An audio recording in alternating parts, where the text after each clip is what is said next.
Welcome student, myself Dr. Savita Meena, Assistant Professor in Department of Chemistry at Swami Vivekanand Government College, Khetri. आज हम नया chapter शुरू करने जा रहे हैं जिसका नाम है अम्ल तथा क्षारक, एसिड्स एंड बेसिस। तो ये क्या होते हैं, कौन कौन से सिद्धांत हैं जिनके द्वारा इनको बताया जा सकता है, इसके बारे में हम स्टडी करेंगे। तो सबसे पहले थोड़ा सा जनरल इंट्रोडक्शन हम कर लेते हैं। एसिड ये लैटिन भाषा का शब्द है जो कि एसिडस से हमें मिला है, जिसका मतलब होता है खट्टा।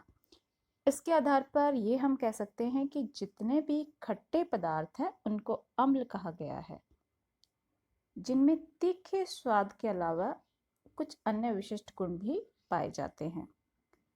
ये खट्टे पदार्थ नीले लिटमस को लाल कर देते हैं, अर्थात हम कह सकते हैं जो अम्ल होते हैं वो नीले लिटमस को लाल कर देते हैं तथा एल्कलाई के प्रभाव को, एल्कलाई मतलब क्षार के प्रभाव को नष्ट कर देते हैं। इसके अलावा इनके विपरीत गुण वाले जितने भी पदार्थ हैं उनको हमने क्षार कहा। तो क्षार को हम बता सकते हैं कि ये तीखे स्वाद वाले वे पदार्थ होते हैं जो कि अम्लों को उदासीन कर देते हैं, न्यूट्रलाइज कर देते हैं तथा ये लाल लिटमस को नीला करते हैं। जैसे अम्ल नीले लिटमस को लाल करते हैं, ये लाल को नीला कर देते हैं। ये तो हुआ इंट्रोडक्शन। अब बात करते हैं एसिड बेस थ्योरीज कौन कौन सी हैं, उनका क्या इफेक्ट है। तो अम्ल क्षार सिद्धांत को बताने के लिए बहुत सी अलग अलग थ्योरीज दी गई हैं, पर उन सिद्धांत के आधार पर क्लियरली ये कहना कि कौन सा एसिड है कौन सा बेस है, ये अभी तक अच्छे से पता नहीं चला है, अध्ययन किया गया है। एक्चुअल में क्या है कि अम्ल या क्षार की परिभाषा को हम उस तंत्र व माध्यम के आधार पर बता सकते हैं जिसमें वो अभिक्रिया हुई है। एग्जाम्पल के लिए कुछ अभिक्रियाएं जैसे आयनिक अभिक्रियाएं ये जलीय विलयन में होती हैं, कुछ अभिक्रियाएं फ्यूज सिस्टम में होती हैं, कुछ अभिक्रियाएं निर्जलीय होती हैं। तो इनके आधार पर अम्ल और क्षारक का जो स्ट्रेंथ है, उनका मापन है, वो अलग अलग ही बताया जा सकता है। हम किसी एक सिद्धांत से क्लियरली नहीं बता सकते हैं। अब हम बात करते हैं क्लासिकल थ्योरीज की। क्लासिकल थ्योरीज में क्या है कि उनको क्लियरली समझाने के लिए अलग अलग तरीके से रखा गया है, अलग अलग श्रेणी में। उदाहरण के लिए उन पदार्थ को अम्ल की श्रेणी में रखा गया है जिनका स्वाद खट्टा होते हैं और जो नीले लिटमस को लाल कर देते हैं, जैसा कि अभी हमने बताया था इंट्रोडक्शन में। और जो जिंक, मैग्नीशियम, जितनी भी क्रियाशील धातुएं हैं उनके साथ अभिक्रिया करके अगर हाइड्रोजन का निर्माण करते हैं तो हम उन्हें अम्ल की श्रेणी में रखते हैं। ये अम्ल क्षारकों के साथ अभिक्रिया करके लवण बनाते हैं। और क्षारक उन पदार्थों को कहा गया है जिनका स्वाद तीखा होता है और जो लाल लिटमस को नीला करते हैं और जिनका साबुन जैसा हमें स्पर्श फील होता है, और जो अम्लों से अभिक्रिया करके लवण बनाते हैं। क्षार अम्लों से अभिक्रिया कर लवण बनाएंगे, अम्ल क्षारों से अभिक्रिया करके लवण बनाएंगे। तो इस तरह से इनकी कुछ क्लासिकल थ्योरीज हैं जो एसिड बेस सिद्धांत को हम उनके आधार पर बता सकते हैं। क्लियरली समझने के लिए यहाँ पर 5 थ्योरीज हैं। आरेनियस सिद्धांत, ब्रॉन्स्टन्ट लोरी सिद्धांत, उसके अलावा हमारे पास है लक्स फ्लड सिद्धांत। लक्स फ्लड सिद्धांत के अलावा 2 थ्योरीज और हैं जिनको हम इसमें पढ़ेंगे। एक थ्योरी है हमारी विलायक तंत्र सिद्धांत, और विलायक तंत्र सिद्धांत के अलावा लुईस सिद्धांत। तो इन सारी 5 थ्योरीज को हम इस चैप्टर में पढ़ेंगे। तो हम सबसे पहले यहाँ शुरू कर रहे हैं सॉल्वेंट सिस्टम थ्योरी, जिसे हम विलायक तंत्र सिद्धांत भी कहते हैं। विलायक तंत्र सिद्धांत क्या है, कैसे वर्क करता है, इसके आधार पर एसिड और बेस को कैसे हम डिफ्रेंशिएट कर सकते हैं। तो विलायक तंत्र सिद्धांत के नाम से ही हमें पता चल रहा है कि विलायकों का वियोजन या उनका स्वतः आयनन ही जलीय तंत्रों में अभिक्रिया का मुख्य आधार है। तो यहाँ पे हम क्या कर रहे हैं, वाटर अजलीय तंत्रों में अभिक्रिया का मुख्य आधार है, यहाँ हम वाटर नहीं ले रहे हैं। अगर कोई अभिक्रिया अजलीय सिस्टम में होती है जहाँ पर वाटर नहीं है, उस कंडीशन में उनको अम्ल क्षार हम कैसे डिफाइन करेंगे, तो होगा क्या, जो भी विलायक होगा उसका वियोजन होगा, स्वतः आयनन होगा, उसी के आधार पर हम बता सकते हैं। फ्रैंकलिन ने अजलीय विलायकों के वियोजन सिद्धांत पर प्रकाश डाला और इसने विपरीत आवेश वाले आयनों में विघटित होने के आधार पर बताया कि अम्ल और क्षार क्या होते हैं। तो सबसे पहले हमने एग्जाम्पल लिया, जैसे जलीय विलयन में वाटर है, जलीय विलयन हमारा, तो अगर हमने वाटर का स्वतः आयनन किया तो वाटर के स्वतः आयनन से हमें क्या मिलेगा, H+ और OH नेगेटिव। तो इसी के आधार पर हमने बताया कि जो इजीली H+ देते हैं वो एसिड होंगे और जो OH- हाइड्रोक्सिल आयन देते हैं वो क्षार होंगे। H+ अगर स्वतः आयनन में 2 वाटर मॉलिक्यूल लेते हैं तो H+ की जगह H3O+ भी हो सकता है, हाइड्रोनियम आयन भी हो सकता है। तो हाइड्रोनियम आयन वाले भी अम्ल होंगे और हाइड्रोक्सिल आयन वाले क्षार होंगे। अब हम कुछ एग्जाम्पल्स लेते हैं। जैसे हमने लिया अमोनिया। अमोनिया का स्वतः आयनन किया, 2 अमोनिया मॉलिक्यूल हैं, एक मॉलिक्यूल ने हाइड्रोजन आयन लिया, एक मॉलिक्यूल ने हाइड्रोजन आयन दिया, तो NH4+। तो एक तो आयन बना ये पॉजिटिव आयन, जिसने हाइड्रोजन दिया उसने बनाया NH2 नेगेटिव। ठीक है, तो इसके आधार पर ये कह सकते हैं कि अगर वो अम्ल होगा तो ये आयन देगा और क्षार होगा तो ये नेगेटिव आयन देगा। क्यों, वाटर की बात करें तो यहाँ होता है H3O+ या फिर H+, तो H+ आयन जो देते हैं उनको हम अम्ल कहते हैं। अब एग्जाम्पल्स हम देख लेते हैं। हमने यहाँ शुरू किया, पहले हमने विलायक का स्वतः आयनन करवाया जिससे हमें ये 2 आयन मिले। हमने क्या किया, वाटर लिया और उसके साथ कोई अम्ल लिया जिसको हम HA से डिनोट कर रहे हैं। अब इसमें अगर ये अम्ल H3O+ आयन देता है तो उस कंडीशन में क्या होगा, हम बोलेंगे कि ये अम्ल है।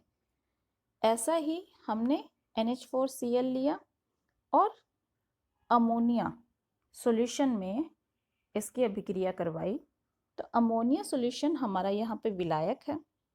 जैसे ऊपर वाली रिएक्शन में वाटर हमारे पास विलायक था, अमोनिया विलायक है। इस विलायक की कंडीशन में अगर हमारे पास NH4 आता है तो उस कंडीशन में हम कहेंगे कि वो अम्ल है। अगर NH2 नेगेटिव हमें मिलता है तो हम कहेंगे क्षार है।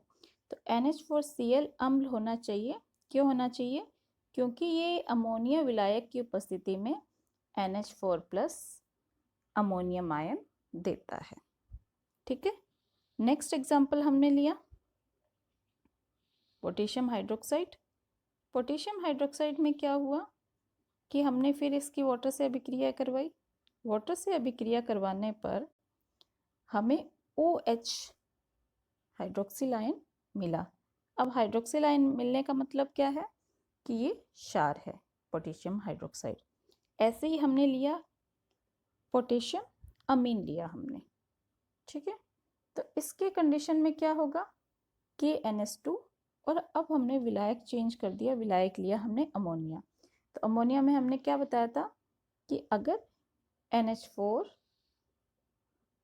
होगा तो हमारे पास ये अम्ल होगा और अगर NH2 नेगेटिव होगा तो क्षार होगा। यहाँ पर NH2- नेगेटिव है तो ये क्षार होगा। तो जो हमारे पास KNH2 है उसको हम कह सकते हैं कि ये क्षार की तरह बिहेव करता है। स्वतः आयनन करवाने पर, अमोनिया के स्वतः आयनन करवाने पर हमें मिलेगा NH4+, NH2 नेगेटिव। वाटर के स्वतः आयनन पर हमें मिलेगा H3O plus OH minus hydroxyl ion. ऐसे ही सल्फर डाइऑक्साइड से हमें मिलेगा SO plus positive ion, SO3 minus 2 negative ion. तो इन आयन का हमने जो विलायक है स्वतः आयनन करवाया।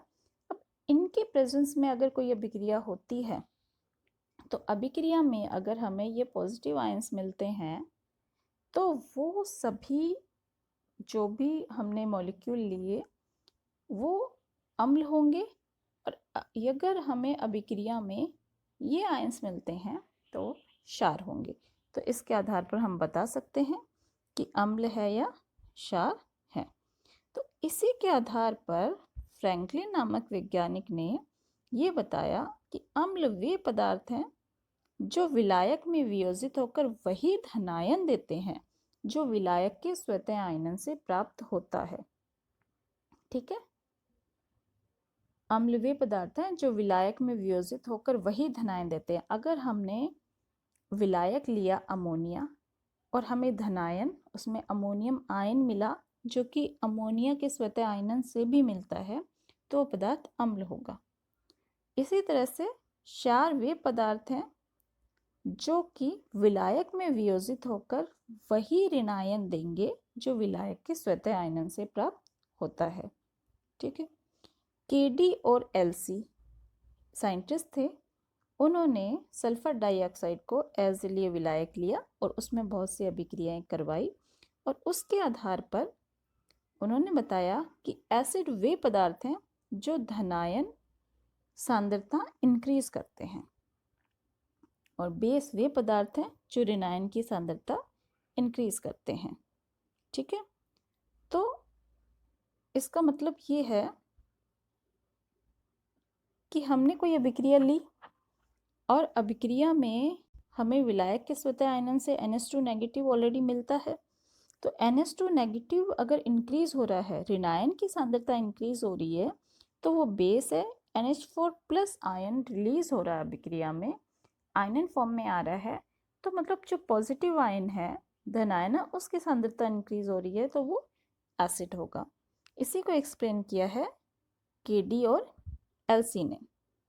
इसके कुछ एग्जाम्पल्स भी दिए गए हैं, जैसे हमने विलायक लिया वाटर, अमोनिया, सल्फर डाइऑक्साइड, ठीक है, और ये हमने लिया नाइट्रोजन ऑक्साइड्स, उसका ए और बी हमने दो में डिवाइडेशन किए हैं।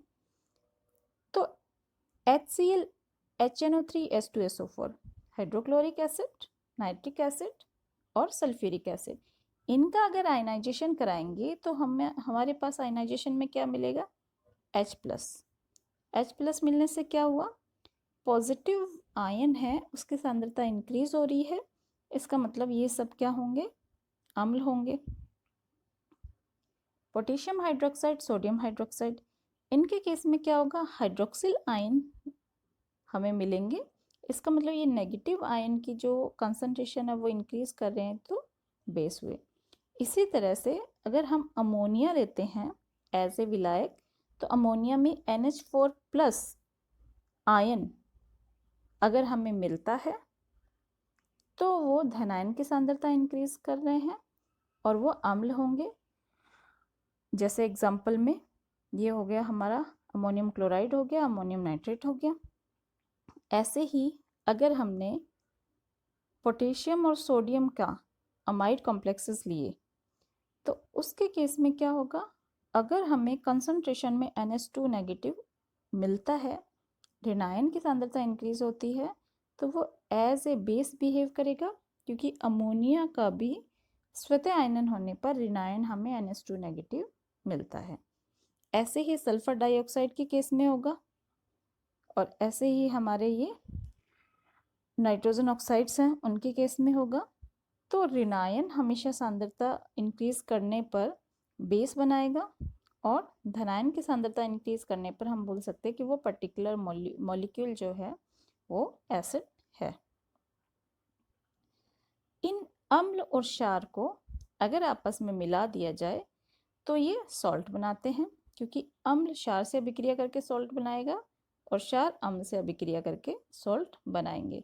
ये हम यहाँ पर एग्जांपल्स देखते हैं कुछ।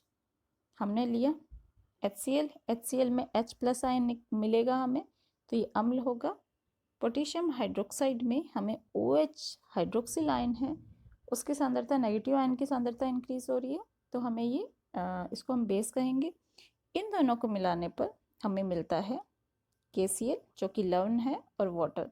इसका मतलब ये जो अभिक्रिया है HCl और जो पोटेशियम हाइड्रोक्साइड है, ये वाटर विलायक के प्रेजेंस में है, H+ और OH आयन देते हैं। ऐसे ही हमने NH4Cl KNS2, तो ये अमोनियम क्लोराइड और ये पोटेशियम अमाइड अगर लेते हैं तो इस कंडीशन में क्या होगा, इनका लवण बनेगा KCl और हमारे पास एज ए विलायक हमें मिलेगा अमोनिया। तो NH4Cl और KNS2 ये अम्ल या क्षार हैं अमोनिया विलायक तंत्र में, अगर हम विलायक अमोनिया लेते हैं तो। नेक्स्ट वन है थायोनिल क्लोराइड और पोटेशियम सल्फाइड कि अगर हम अभिक्रिया करवाते हैं तो हमें लवण मिलेगा KCl और विलायक के फॉर्म में जो हमें साइड प्रोडक्ट मिलता है वो होता है सल्फर डाइऑक्साइड। तो सल्फर डाइऑक्साइड विलायक अगर प्रेजेंट है उस केस में ही हम कह सकते हैं कि थायनिल क्लोराइड अम्ल होगा और जो हमारे पास पोटेशियम सल्फाइड है वो क्षार होगा। हर विलायक में किसी के अम्ल और क्षार की डेफिनेशन डिफरेंट होती है। विलायक के आधार पर ही पता चलेगा कि अजलीय विलायकों में अम्ल कौन है, क्षार कौन है, क्योंकि विलायक के स्वतः आयनन से जो पॉजिटिव आयन या नेगेटिव आयन मिल रहे हैं उन्हीं के आधार पर हम उस पर्टिकुलर मॉलिक्यूल को अम्ल या क्षार बता रहे हैं। अतः विलायक के उल्लेख के बिना किसी भी अम्ल या क्षार को नहीं समझाया जा सकता, कि जब तक हमें ये नहीं पता है कि विलायक क्या है, हम किसी भी पदार्थ को अम्ल या क्षार नहीं बता सकते हैं। उदाहरण के लिए हमने लिया अमोनिया, अगर इसकी हम वाटर में अभिक्रिया करवाते हैं तो हमें मिलता है हाइड्रोनियम आयन H3O+ और उसके अलावा हमें ये मिलेगा नाइट्रेट। तो इस केस में हम ये कह सकते हैं जो अमोनिया है वो स्ट्रॉन्ग एसिड की तरह बिहेव करता है वाटर में, परंतु अगर हमने HNO3 नाइट्रिक एसिड को लिया H2SO4 के साथ में, तो H2SO4 अपने आप में एसिड है, H आयन देता है वाटर में। HNO3 एसिड है, स्ट्रॉन्ग एसिड है, H आयन देता है वाटर में, परंतु दोनों जब हम ले लेते हैं उस केस में हमारे पास अभिक्रिया में जो आयनाइजेशन होगा वो इस तरह से होगा कि H2SO4 as a strong acid behave करेगा और ये अपना H+ आयन देकर HSO4 नेगेटिव आयन में कन्वर्ट हो जाएगा। तो H+ आयन देने की वजह से अब हम ये कह सकते हैं जो H2SO4 है वो यहाँ पर एज ए एसिड बिहेव कर रहा है और जो नाइट्रिक एसिड है वो एज ए बेस बिहेव कर रहा है।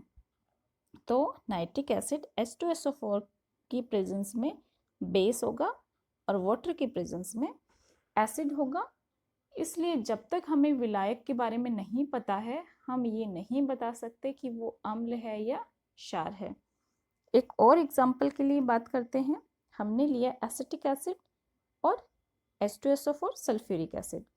एसिटिक एसिड की भी ये क्षमता होती है कि वो H+ आयन दे, H2SO4 के पास भी ये क्षमता होती है कि वो H+ आयन दे सकता है, परंतु H2SO4 इजीली हाइड्रोजन आयन दे देता है, ये as a strong acid behave करता है, जबकि एसिटिक एसिड हाइड्रोजन आयन ले लेता है क्योंकि ये एक वीक एसिड है। तो इसके केस में भी हम कह सकते हैं कि ये वीक एसिड होने की वजह से ये एज ए बेस बिहेव करेगा और ये H2SO4 है एज ए एसिड बिहेव करेगा।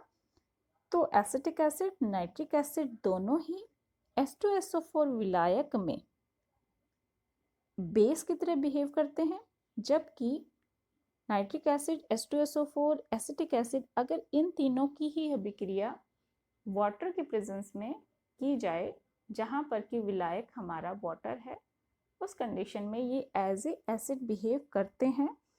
तो ये कहना बिल्कुल उचित है कि विलायक तंत्र सिस्टम को समझने के लिए सबसे पहले हमें विलायक पता होना चाहिए कि जो रिएक्शन हो रही है उसका सॉल्वेंट सिस्टम क्या है, उसी के आधार पर हम इसे समझा सकते हैं। ये टॉपिक आज हम यहीं कंप्लीट करते हैं। नेक्स्ट क्लास में हम इसी सिद्धांत के 2 अन्य टॉपिक पढ़ेंगे, जिसमें एक हम पढ़ेंगे कि इनकी जो आयनन अभिक्रियाएं हैं, आयनिक गुणनफल है, वो किस तरह से समझाया जा सकता है। उसके अलावा हम देखेंगे कि इनकी जो विलायक अपघटन अभिक्रियाएं हैं, सॉल्वोलिसिस अभिक्रियाएं हैं, वो कैसे इस तरह से इफेक्ट होती हैं और इसमें क्या कमियां हैं इस सिद्धांत में जो कि क्लियरली नहीं समझा पा रहा है। तो इस सिस्टम का ये कुछ पार्ट आज हम यहीं कंप्लीट कर रहे हैं। Thank you.